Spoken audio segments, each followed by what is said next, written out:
அதே பிரான்ஸ் மண்ணில் ஆய்வறிஞர் கிளாடு புரிங்கவும் இதை தான், இந்த கருத்தை தான் வலியுறுத்துறார்.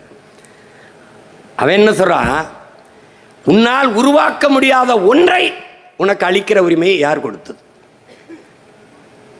இந்த இயற்கைனா என்ன?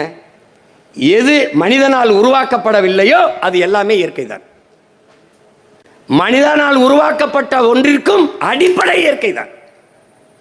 இப்போ இது எது? இந்த எண் திரை, இது மனிதனால் உருவாக்கப்பட்டது. இப்போ நான் பேசிட்டு இருக்கிற இந்த ஒளி வாங்கி மனிதனால் உருவாக்கப்பட்டது. இந்த ஒளி பெருக்கி மனிதனால் உருவாக்கப்பட்டது. இந்த மேடை இது மனிதனால் உருவாக்கப்பட்டது தான். ஆனால் இதுக்கான மூலம் யார் தந்தது? இவதான், பூமி தாய் தான், இயற்கை தான்.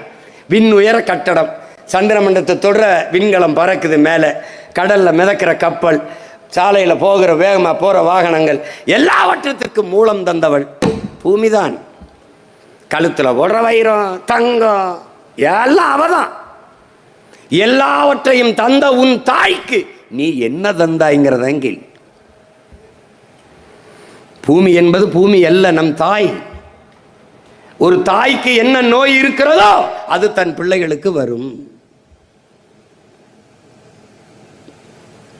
உனக்கு காச நோய் இருந்து இருமுனின்னா அம்மாவுக்கு இருக்கான்னு கேட்பான். மஞ்சக்கான் மாலைக்கன் இருந்தா உன் பரம்பரைக்கு உன் தாய்க்கு இருக்கான்னு கேட்பான்.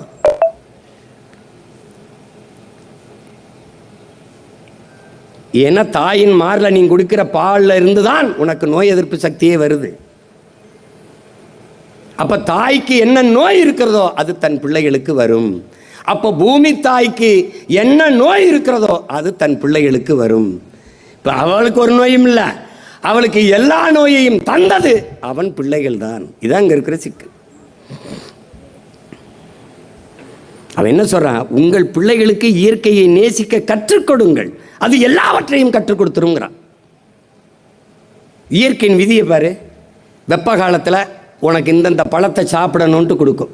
சப்போட்டா கொடுக்கும், உனக்கு இளநீர் நொங்கு கொடுக்கும், பதநீர் கொடுக்கும், நாவற்பழம் கொடுக்கும், உனக்கு பலா கொடுக்கும், மா கொடுக்கும். எந்தெந்த பருவத்திற்கு எதை எதை சாப்பிடணும்னு இயற்கை உனக்கு கொடையாக கொடுக்குது.